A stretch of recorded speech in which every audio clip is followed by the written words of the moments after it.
नमस्कार, मैं उदय ND24 के खास कार्यक्रम सोशल मीडिया स्पेशल बुलेटिन में आपका स्वागत है। बुलेटिन की शुरुआत कर उससे पहले जान लेते हैं आज की बड़ी खबरें। सबसे पहली खबर है कि संगम में प्रधानमंत्री नरेंद्र मोदी ने आस्था की डुबकी लगाई है। ट्रंप ने 205 भारतीय प्रवासी को मिलिट्री प्लेन से वापस भारत भेजा है। मिलिट्री प्लेन का खर्च सिविल प्लेन से 5 गुना ज्यादा रहा है। दिल्ली में वोटिंग के दौरान आपस में भिड़े आप और बीजेपी कार्यकर्ता। इसके साथ ही मनीष सिसोदिया के सामने जंगपुरा में हंगामा हुआ है। रुक करते हुए खबर का, जहां बता दें कि बिहार विधानमंडल के बजट सत्र की तारीख घोषित हो गई है। 3 मार्च को बजट पेश होगा। जमीन अधिग्रहण पर सुप्रीम कोर्ट का बड़ा फैसला सामने आया है। इसके साथ दिल्ली में बीजेपी की सरकार बनेगी, ऐसा कहना है सीएम विष्णुदेव साय का। इसके साथ ही शेयर बाजार में जो आज का कारोबार है वो फ्लैट रहा है। तो इन्हीं खबरों पर चर्चा करेंगे और सबसे पहले रुक करेंगे आज की बड़ी खबर पर। तो खबर अमेरिका से जुड़ी है, जहां डोनाल्ड ट्रंप सत्ता संभालने के बाद से ही अवैध रूप से भारतीयों और अमेरिका में घुसे लोगों के प्रति आक्रामक हैं। आम सिविलियन प्लेन में नहीं बल्कि मिलिट्री प्लेन में बैठाकर प्रवासियों को वापस स्वदेश भेजा जा रहा है। अमेरिका ने अपने मिलिट्री प्लेन C-17 में बैठाकर 205 अवैध भारतीय प्रवासियों को वापस भेजा है। ये लोग टेक्सास, सैन फ्रांसिस्को सहित अन्य शहरों में रुके हुए थे। बड़ा सवाल है कि आखिर अवैध प्रवासियों को देश से बाहर ही निकालना है तो फिर सिविल प्लेन की जगह ट्रंप मिलिट्री प्लेन का इस्तेमाल क्यों कर रहे हैं। सिविल प्लेन के मुकाबले मिलिट्री प्लेन से अवैध रूप से अमेरिका में घुसे लोगों को वापस भेजना 5 गुना तक महंगा है। डोनाल्ड ट्रंप ने अवैध आप्रवासियों को वापस खदेड़ने के मुद्दे पर राष्ट्रपति चुनाव लड़ा था। वो अमेरिका के लोकल बाशिंदों को काफी हद तक ये समझाने में कामयाब रहे थे कि बाइडेन प्रशासन के दौरान मैक्सिको बॉर्डर से दुनिया भर के घुसपैठी बड़ी आसानी से अमेरिका में प्रवेश कर रहे हैं। डेमोक्रेटिक पार्टी की सरकार इन प्रवासियों पर एक्शन लेने की जगह उन्हें फूल मालाएं पहना रही है। ट्रंप ने सत्ता में आने के बाद इन प्रवासियों को वापस अपने देश भेजना शुरू किया। इतना ही नहीं, उन्होंने अपने दोनों पड़ोसी कनाडा और मैक्सिको पर मोटा टैरिफ लगाने की बात भी कही है। तो बता दें कि प्रवासी भारतीयों को भेजना अमेरिका ने शुरू कर दिया। इसके साथ ही तमाम ऐसे घुसपैठिए जो कि अमेरिका में इलीगल तरीके से पहुंचे हैं, उन्हें भी अब अमेरिका बाहर का रास्ता दिखाता हुआ नजर आ रहा है।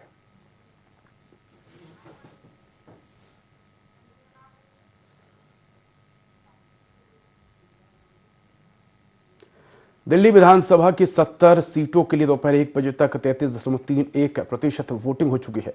सबसे ज्यादा 24.87% मतदान नॉर्थ ईस्ट दिल्ली में हुआ है। ये भाजपा सांसद मनोज तिवारी का संसदीय क्षेत्र है। राष्ट्रपति द्रौपदी मुर्मू, LJP के सक्सेना, विदेश मंत्री S जयशंकर, मुख्यमंत्री आतिशी और राहुल गांधी वोट डाल चुके हैं। इसके अलावा प्रियंका गांधी ने मां सोनिया और पति बेटे के साथ वोट डाला। अरविंद केजरीवाल अपने माता पिता को व्हीलचेयर पर लेकर वोट डालने पहुंचे। तो वहीं भाजपा ने आरोप लगाया कि सीलमपुर में बुरके में महिलाओं ने फर्जी मतदान करवाया जा रहा है। इसके बाद यहां पुलिस जांच कर रही है। आप सांसद संजय सिंह ने कहा कि नॉर्थ एवेन्यू एंड ब्लॉक में 2000 से 3000 रुपए बांटे गए और लोगों की उंगलियों पर स्याही लगाई गई। यह सब चुनाव आयोग की नाक के नीचे हो रहा है। तो दिल्ली विधानसभा की 70 सीटों के लिए दोपहर 1 बजे तक जो वोटिंग परसेंट है वो 33.31% हो चुका है और अब जो वोटिंग परसेंट है वो इससे ज़्यादा भी हो चुका है। वहीं सबसे ज़्यादा अगर वोटिंग परसेंट की बात करें तो नॉर्थ ईस्ट दिल्ली में हुआ है। यह भाजपा सांसद मनोज तिवारी का संसदीय क्षेत्र है।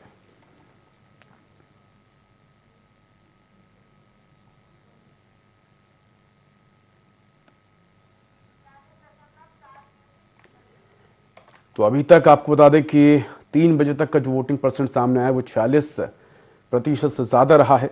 1 बजे तक 33% था और 3 बजे तक ये बढ़कर 46% हो गया है। तो दिल्ली के 70 सीटों पर वोटिंग हो रही है। सबसे ज़्यादा जो वोटिंग है वो मनोज तिवारी के संसदीय सीट पर देखने को मिली। तमाम राजनीतिक दिग्गजों ने इस दौरान वोट डाले। राहुल गांधी, प्रियंका गांधी, सोनिया गांधी, इसके साथ ही अरविंद केजरीवाल अपने परिवार के साथ वोट डालने पहुंचे।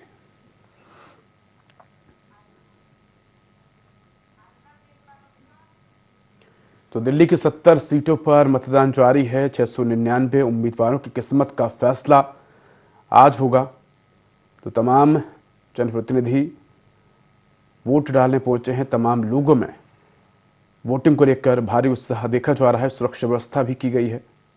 तो 3 बजे तक 46.04% वोटिंग हुई है। बड़ी संख्या में लोग अपने घरों से निकल रहे हैं वोट डालने के लिए। तो दिल्ली के 70 सीटों पर मतदाता जनप्रतिनिधियों के भाग्य का फैसला करने के लिए घर से निकल रहे हैं। तो राहुल गांधी, सोनिया गांधी, इसके साथ ही अरविंद केजरीवाल, दिल्ली के मुख्यमंत्री आतिशी समेत तमाम जो दिग्गज हैं वो वोट डालने पहुंचे।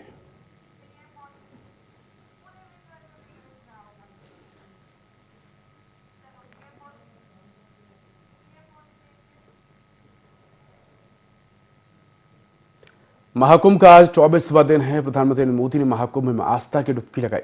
पीएम मोदी के साथ सीएम योगी भी मौजूद रहे। पीएम मोदी मोटर बोट से सीएम के साथ संगम पहुंचे, जहां उन्होंने मंत्रोच्चारण के साथ संगम में डुबकी लगाई। संगम स्नान के बाद पीएम ने सूर्य को अर्घ्य दिया। आपको बता दें कि 54 दिन में पीएम का महाकुंभ का दूसरा दौरा है। इससे पहले वे 13 दिसंबर को महाकुंभ आए थे। पीएम मोदी के दौरे को लेकर सुरक्षा के पुख्ता इंतजाम किए गए। आज सुबह 8 बजे तक 37 लाख से ज्यादा श्रद्धालुओं ने आस्था की डुबकी लगाई है। 13 जनवरी से लेकर अब तक 38.66 करोड़ श्रद्धालु संगम में स्नान कर चुके हैं, यानी कि करीब 45 करोड़ श्रद्धालुओं के संगम में स्नान करने की जो आंकड़ा है वो सामने आया था। और अनुमान जताया जा रहा था कि करीब 40 करोड़ या 45 करोड़ से ज़्यादा लोग जो हैं वो कुंभ में स्नान करेंगे। और अब तक जो आंकड़ा सामने आया उसके अनुसार 38 करोड़ 66 लाख से ज़्यादा लोग संगम में आस्था की डुबकी लगा चुके हैं। तो आज प्रधानमंत्री नरेंद्र मोदी ने संगम में आस्था की डुबकी लगाई। उनके साथ सीएम योगी आदित्यनाथ भी मौजूद रहे। इससे पहले आपको बता दें कि भूटान के जो राष्ट्राध्यक्ष हैं उन्होंने भी संगम में आस्था की डुबकी लगाई थी और उनके साथ भी सीएम योगी आदित्यनाथ मौजूद रहे थे। इससे पहले केंद्रीय गृह मंत्री अमित शाह ने भी संगम में आस्था की डुबकी लगाई थी। तो तमाम जो राजनेता हैं वो भी संगम में आस्था की डुबकी लगाने पहुंच रहे हैं। बड़ी संख्या में सुबह से ही श्रद्धालु संगम में आस्था की डुबकी लगाते हुए नजर आ रहे हैं। तो आज 24वां दिन है और अगर आंकड़ों की बात की जाए तो 13 जनवरी से लेकर अब तक 38 करोड़ 66 लाख से अधिक श्रद्धालुओं ने आस्था की डुबकी लगाई है। प्रधानमंत्री नरेंद्र मोदी के कार्यक्रम को लेकर कड़ी सुरक्षा व्यवस्था की गई थी और इसके बाद प्रधानमंत्री नरेंद्र मोदी ने सीएम योगी आदित्यनाथ के साथ संगम भ्रमण कर आस्था की डुबकी लगाई। तो प्रधानमंत्री नरेंद्र मोदी से पहले तमाम राजनेताओं ने भी संगम में आस्था की डुबकी लगाई है, चाहे केंद्रीय गृह मंत्री अमित शाह की बात की जाए या अखिलेश यादव की बात की जाए। तो तमाम जो जनप्रतिनिधि हैं वो भी संगम में बड़ी संख्या में आस्था की डुबकी लगाने पहुंच रहे हैं।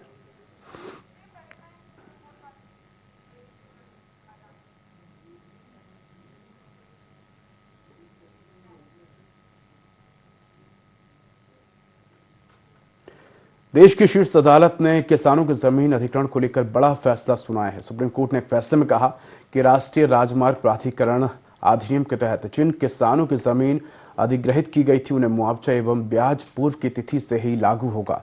इससे जुड़ा एक फैसला सुप्रीम कोर्ट ने 2019 में दिया था और कहा कि मुआवजे की अनुमति देने वाला उसका 2019 का फैसला पूर्व व्यापी प्रभाव से लागू किया जाएगा। न्यायमूर्ति सूर्यकांत और न्यायमूर्ति उज्ज्वल भुइयां की पीठ ने भारतीय राष्ट्रीय राजमार्ग प्राधिकरण की एक याचिका खारिज करते हुए ये फैसला दिया है।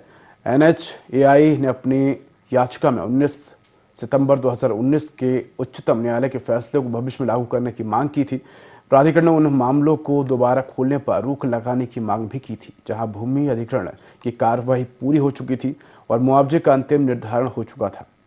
अब क्या बोला सुप्रीम कोर्ट, ये भी जान लेते हैं। तो पीठ ने अपने फैसले में कहा कि हमें आवेदक की तरफ से रखी दलीलों में कोई दम नहीं दिखता है। हम 2019 के तरसेम सिंह मामले में मुआवजा और ब्याज की लाभकारी प्रकृति के बारे में स्थापित सिद्धांतों की पुष्टि करते हैं और विवेकपूर्ण विभेद के अभाव वाले अन्यायपूर्ण वर्गीकरण से बचने की जरूरत पर बल देते हैं। नतीजतन हम वर्तमान आवेदन को खारिज करना उचित समझते हैं। भावी रूप से लागू नहीं होगा फैसला। तो कोर्ट ने कहा कि आवेदन में यह स्पष्टीकरण मांगा गया है कि तरसेम सिंह मामले में आए निर्णय को केवल भावी दृष्टि से लागू माना जाए, लेकिन हमारी राय में ऐसा स्पष्टीकरण देने से तरसेम सिंह निर्णय से दी जाने वाली राहत प्रभावी रूप से खत्म हो जाएगी। इस निर्णय को भावी रूप से लागू करने पर स्थिति वैसी ही हो जाएगी जैसी निर्णय के पहले थी। जमीन अधिग्रहण प्राप्त बता दें कि सुप्रीम कोर्ट ने एक बड़ा फैसला सुनाया है। तो मुआवजा ब्याज अधिग्रहण की तिथि से ही लागू होगी, यानी कि जिस तिथि से जमीन अधिग्रहण की गई है उस तिथि से ही मुआवजा राशि और जितना भी मुआवजा यानी कि डिले हुआ है उस तिथि से ही उस पर लगने वाला ब्याज भी देना होगा। यानी कि अगर मान लीजिए 1 जनवरी 2025 से किसी की ज़मीन अधिग्रहण की गई है और उसको मुआवजा जो है 1 दिसंबर 2025 को दिया जाता है, तो जो ब्याज है वो 1 जनवरी से ही उस पर लागू होगा। तो एक बड़ा फैसला सुप्रीम कोर्ट ने किसानों को सुनाया है। बता दें कि एनएचआई के द्वारा कई बार सड़कों को लेकर किसानों की ज़मीन अधिग्रहित की जाती है और जो मुआवजा है काफ़ी लेट मिलता है। ऐसे में सुप्रीम कोर्ट ने ज़मीन अधिग्रहण को लेकर एक बड़ा फैसला सुनाया है।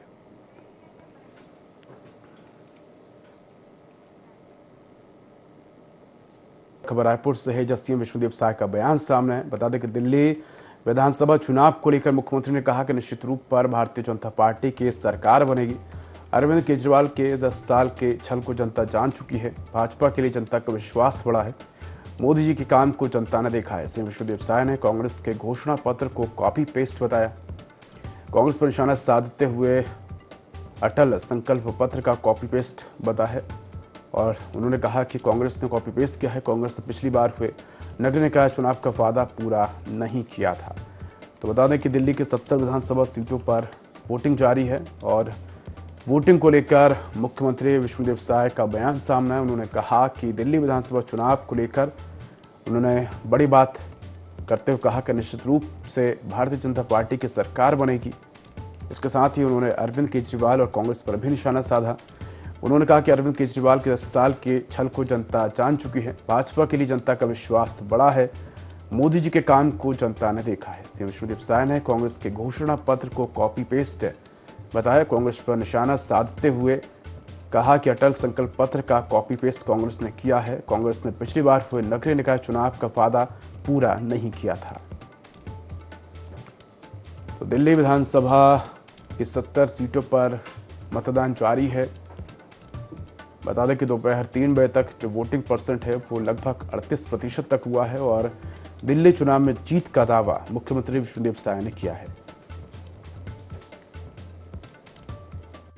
आज से हमारा नगरीय निकाय चुनाव का प्रचार अभियान शुरू हो रहा है। आज सबसे पहले कोरबा नगर निगम में सभा है और उसके बाद शाम को रायगढ़ नगर निगम में रोड शो है और आज दिल्ली प्रदेश का चुनाव का मतदान हो रहा है और इस बार निश्चित रूप से वहां पर भारतीय जनता पार्टी की सरकार बनेगी, क्योंकि पिछले 10 वर्षों तक अरविंद केजरीवाल की सरकार ने जो दिल्ली प्रदेश की जनता के साथ धोखा किया है, छल किया है, उसको अब वहां की जनता जान चुकी है और भारतीय जनता पार्टी के प्रति लोगों का विश्वास बढ़ा है। जिस तरह से आदरणीय मोदी जी ने करीब 11 वर्षों में देश के लिए सबका साथ, सबका विकास, सबका विश्वास और सबका प्रयास, इसको मूल मंत्र मानते हुए काम कर रहे हैं, उस पर दिल्ली प्रदेश की भी जनता का विश्वास है और मुझे पूरा विश्वास है कि इस बार दिल्ली प्रदेश में भारतीय जनता पार्टी की सरकार बनेगी। हमको जो जानकारी मिली है, हम उनका सुने तो नहीं है, लेकिन जो जानकारी हमको मिल पाई है उसके अनुसार हम लोगों का जो अटल विश्वास पत्र है उसी का कॉपी पेस्ट है और पिछले नगरीय निकाय के चुनाव में भी जो वादा कांग्रेस की जनता के साथ था, उसको भी एक भी वादा पूरा नहीं किए हैं और विधानसभा के चुनाव में भी 2023 के चुनाव में भी जो उनका वादा था वो भी पूरा नहीं हुआ है।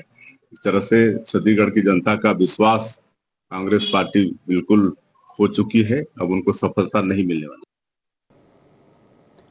मुख्यमंत्री पुष्कर सिंह धामी ने अपने धाकड़ अंदाज में विपक्ष पर तीखा हमला करते हुए कहा कि जब भी घुसपैठियों की बात आती है, बांग्लादेशियों की बात आती है, आपदा वाले हमेशा उनका समर्थन करते हैं। उत्तर प्रदेश, बिहार, उत्तराखंड के लोगों को अपना नहीं समझते हैं, उनको बाहरी समझते हैं। और इसी तरह बांग्लादेश में जब नरसंहार हो रहा था, हिंदुओं पर अत्याचार हो रहे थे, माता बहनों के साथ अमानवीय व्यवहार हो रहा था, उस समय विपक्ष ने एक आवाज़ भी नहीं उठाई थी। अन्यथा ये लोग छोटी छोटी बातों पर जंतर मंतर पर धरना प्रदर्शन करते हैं, कभी कैंडल मार्च निकालते हैं, लेकिन इन सब मामलों में विपक्ष को सांप सूंघ आता है। तो मुख्यमंत्री पुष्कर सिंह धामी ने विपक्ष पर तीखा हमला बोला है। अपने धाकड़ अंदाज में विपक्ष पर तीखा हमला बोलते हुए कहा कि जब भी घुसपैठियों की बात आती है, बांग्लादेशियों की बात आती है, आप तो वाले हमेशा उनका समर्थन करते हैं।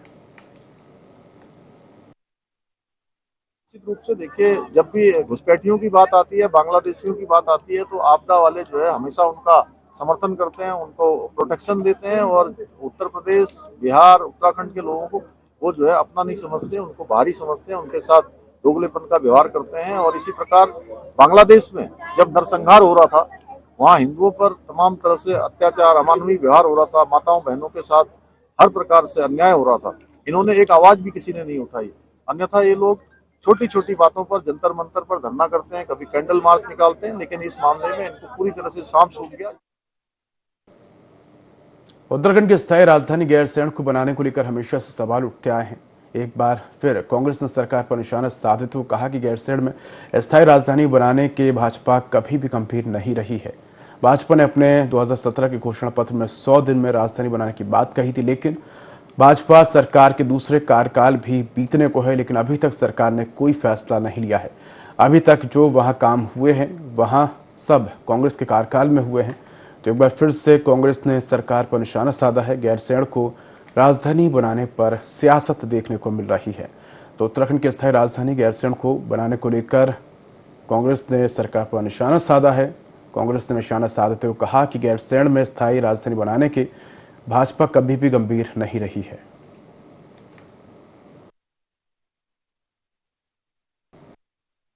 गैरसैंण में अस्थायी राजधानी बनाने के प्रति भारतीय जनता पार्टी कभी भी गंभीर नहीं रही। और जो अपने घोषणा पत्र में ये वादा करती है जनता से 2017 में कि 100 दिन में हम गैरसैंण में राजधानी के मामले में फैसला करेंगे, आज जो है दूसरा कार्यकाल भी सरकार का समाप्त होने को अभी तक तो कोई फैसला सरकार ने किया नहीं।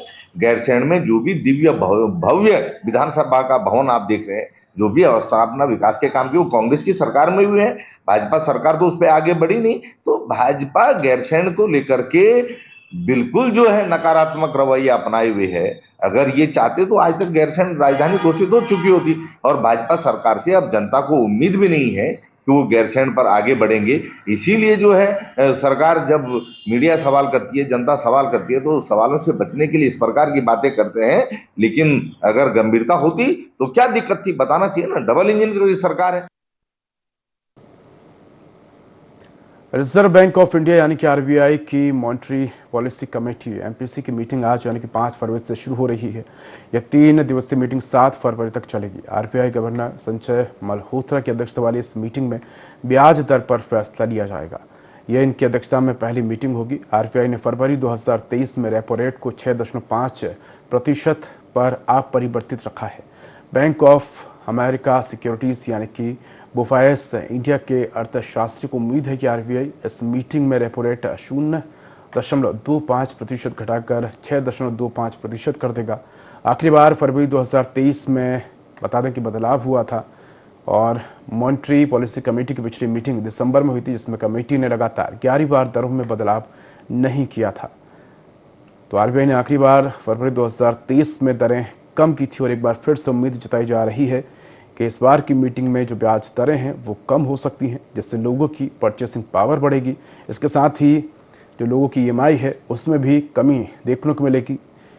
तो सरकार और बैंक को उम्मीद है कि ईएमआई और कम होने, इसके साथ ही ब्याज दरों में कटौती होने से लोग ज़्यादा खरीदारी करेंगे, बैंक लोन ज़्यादा लेंगे। इससे मार्केट में जो पैसे हैं उसका सरप्लस बढ़ेगा।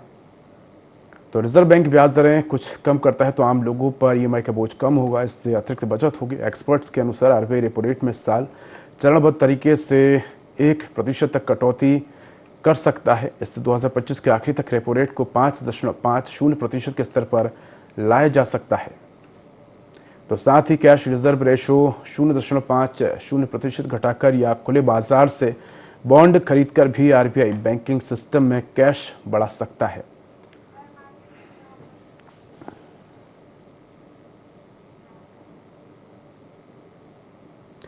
शेयर मार्केट में आज यानी कि 5 फरवरी को फ्लैट कारोबार देखने को मिला। सेंसेक्स 60 अंक की गिरावट के साथ 78,500 के स्तर पर कारोबार कर रहा था।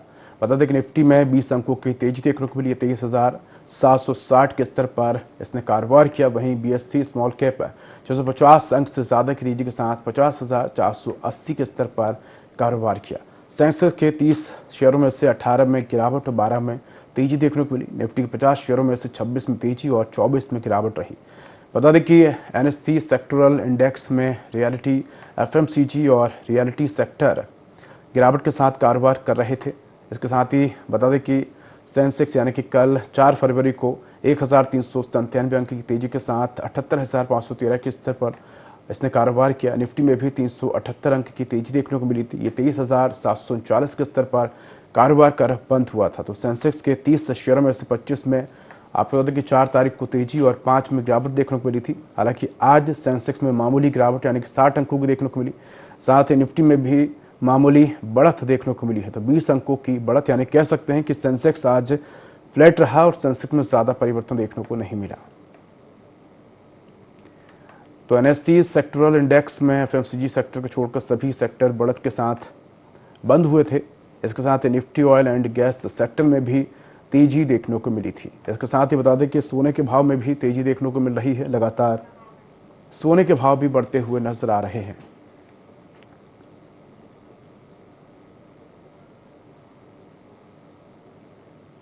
भारत की फाइनेंस मिनिस्ट्री ने अपने एम्प्लॉयज़ को ऑफिस के किसी भी काम के लिए चैट GPT और डीप सीक जैसे AI टूल का यूज़ करने से बचने के लिए कहा है। सरकार का मानना है कि ऐसे AI टूल्स सरकारी डॉक्यूमेंट और डेटा की गोपनीयता के लिए खतरा है।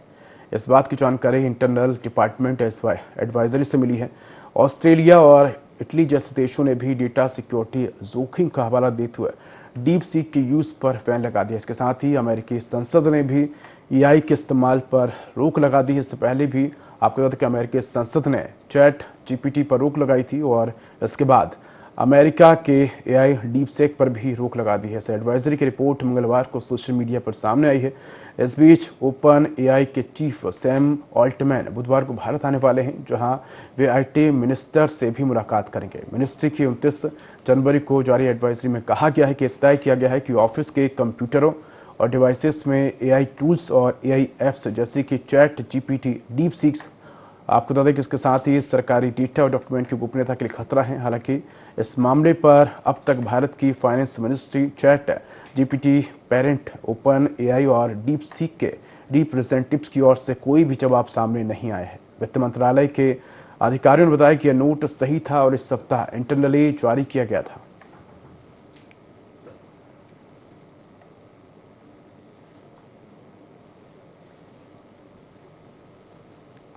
तो वित्त मंत्रालय ने AI और डीप सीक के यूज़ पर बैन लगा दिया है।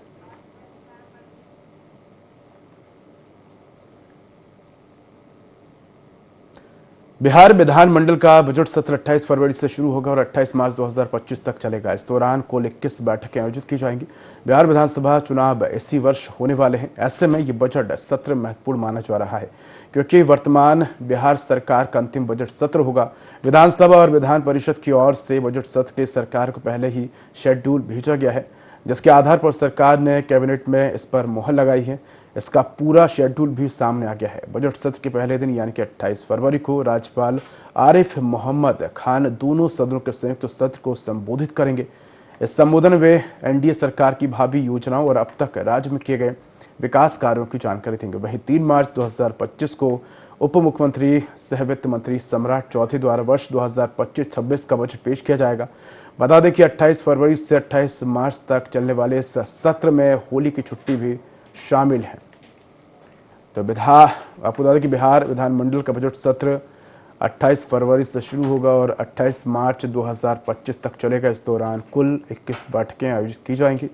बिहार विधानसभा चुनाव इसी वर्ष होने हैं। ऐसे में ये बजट सत्र काफ़ी महत्वपूर्ण माना जा रहा है। माना जा रहा है कि इस बजट सत्र में सरकार आम जनता को कई बड़ी राहतें और सौगात दे सकती है।